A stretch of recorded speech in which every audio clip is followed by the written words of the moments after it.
Welcome to this video tutorial on how to add an indicator to a chart on TabTrader. Let's get started by launching the application and selecting your preferred trading instrument.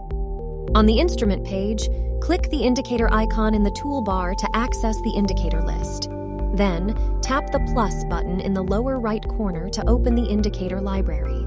Within the library, you can either scroll through the list or use the search tool to find the indicator you require.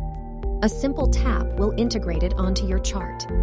If you need to adjust the settings for your newly added indicator, navigate back to the indicator list and tap on the indicator to open the settings panel. Within the panel, you'll find various parameters that can be tailored to your preference. Upon achieving the desired configuration, return to the chart to observe the changes. And that's it. You're now equipped to confidently use technical indicators on TabTrader.